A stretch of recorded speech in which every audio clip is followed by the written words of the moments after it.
Civil unrest is sweeping our nation, the worst we've seen in decades, as protests continue after the death of George Floyd. And some of those protests we have seen turn violent, causing small mom and pop shops to close across major cities in America, but also big corporations like Target and Walmart shutting their doors just as America was starting the reopening process. How might all of this affect our economy going forward? Let's talk about it now with Deutsche Bank's chief economist, Torsten Slok. Torsten, always good to see you. Can you offer us some historical perspective here? Our nation has certainly seen civil unrest before. How might this unrest this time, which is unique in the fact that we have a pandemic as the backdrop, how might this impact our economy, at least in the short term, Torsten? So the good thing about the current situation is, as you say, Alexis, that the unemployment rate is 14.7, and when we get numbers on Friday, we expect it to go up to 19%. This, of course, are terrible statistics. It's eye-watering that there are so many people who unfortunately don't have a job. We are all hoping that employment will come back very quickly, but the backdrop for the things that are going on is unfortunately very, very bad. And that's, of course, why a lot of the outlook here comes back to a conversation about what will the reopening look like, how many of these jobs will come back, and all this combined becomes very important for the overall shape of the recovery going forward. And there is just, unfortunately, a lot of uncertainty about those things because it depends on a number of different things, namely social distancing requirements.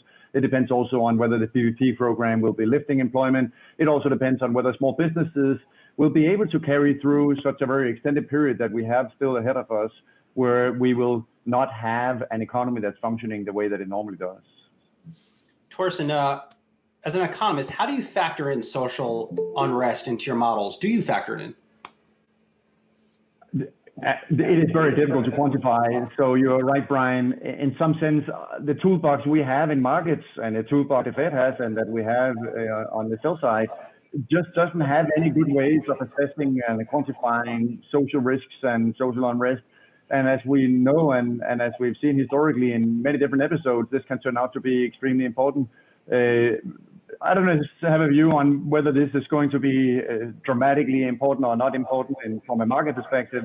It certainly is extremely important in its own right, but I do think that at this point, it is just really difficult to quantify what this means. And the market today, when we open up, I mean, just suggests that there's focus on ISM, which came in exactly in on expectations around 43. This is what the market had in mind, and this is the number that we got. This is, at least for now, telling us that the market is not paying too much attention other than the economic data. There's also other issues going on, of course, with China and Europe and other things you can worry about in terms of the broader picture of what this might imply for the shape of the recovery. But I think that the market is just is having a really hard time quantifying very unquantifiable risks. Yeah, good point. So then, having said that, Torsten, what metrics are you looking at when you consider the timeline for an economic recovery? I guess it's a two-part question. What do you see the recovery looking like? And then what is the timeline? Are we looking at 2021 being an extremely tough year for the economy, perhaps even going into 2022? Yeah, so one way to answer that good question, Alexis, is to look at the Congressional Budget Office estimates that by the end of this year, the unemployment rate will still be more than 10%. So if we go up to 19 here in May, and then we only see the unemployment rate come down gradually over the next 6-7 months, and we'll still be double digit by the end of the year, that's telling you that the CPO implicitly has basically a swoosh, a very, very slow recovery ahead of us. This is not a V-shaped recovery by any means. This is also our own forecast. We also expect the unemployment rate to be more than 10% by the end of the year.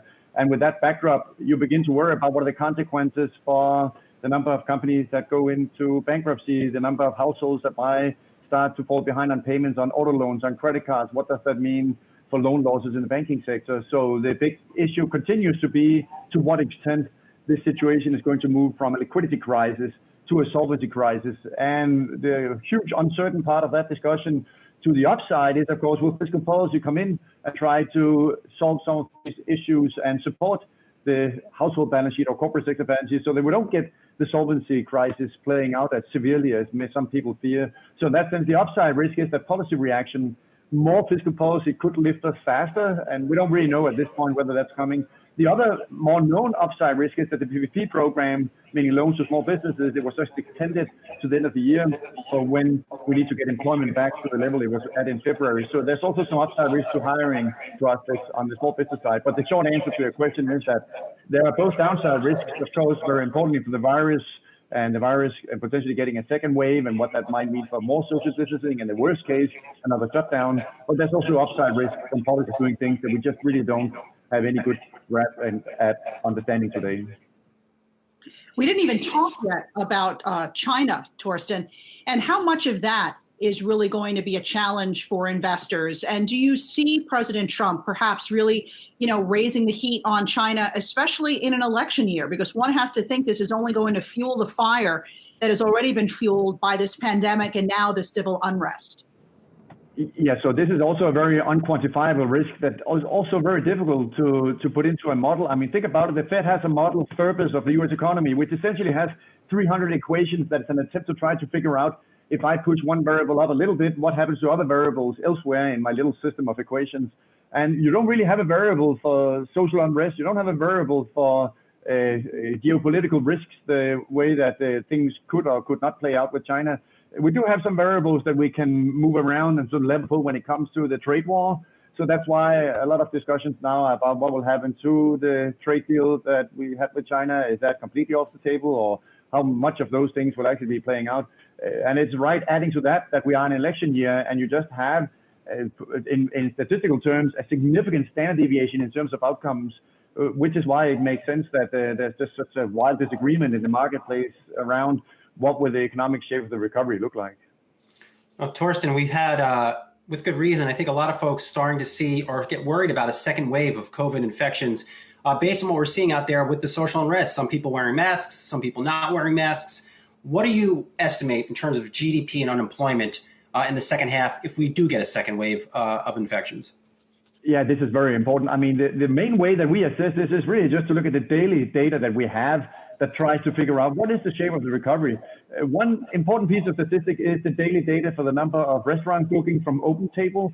And that has actually, in a number of states, been going up, in my view, quite surprisingly quickly, that we now have. Of course, when we were in shutdown, the number of bookings was down 100%, but now we are, quote unquote, only down in a number of states, sort of 60, 70%.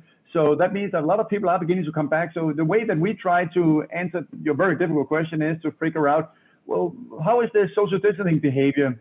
How are these things that are going on? How is this actually ultimately feeding into indicators such as number of restaurant bookings? You also have indicators for the number of people who take the New York City subway. That's actually also slowly beginning to go up. I know this is a very local New York City indicator, but that's still telling you something. Likewise, the number of people that are going through TSA checkpoints, in other words, the number of people who are flying with airplanes, is also gradually beginning to move up. It's still very low relative to where it was before, but I think the market is generally focusing on indicators that are trending higher. And as long as these trend, if you put your ruler down on these lines, as long as these lines continue to move up, I think that the market will begin to focus at the light at the end of the tunnel. If those indicators, to your question, Brian, start to flatten out, or in the worst case, start to go down again, then you will get to the conclusion that means that social distancing and the virus coming back is now becoming so pronounced that people begin to hold back in terms of spending. And that then begins to become a conversation about, well, maybe the second wave could be having a more severe impact on the economy. But for now, it looks like many of the indicators are still crawling out of the bottom. They're standing at the bottom of the canyon, and many economic indicators are beginning to look up. And we're only gradually moving out of the canyon, but it is going to take some time. But as long as we are moving out, I think the market will focus on the trend of where that line is going. All right. Deutsche Bank Chief Economist Torsten Slok, always good to see you. Have a good rest of the day. Yes. Hey investors, Zach Guzman here. Are you interested in learning more about the markets and getting the latest financial news? Well, then click right here to subscribe to our Yahoo Finance YouTube channel. Get the latest up-to-the-minute market analysis, big interviews in the world of finance, and information on how to manage your money every day wherever you are.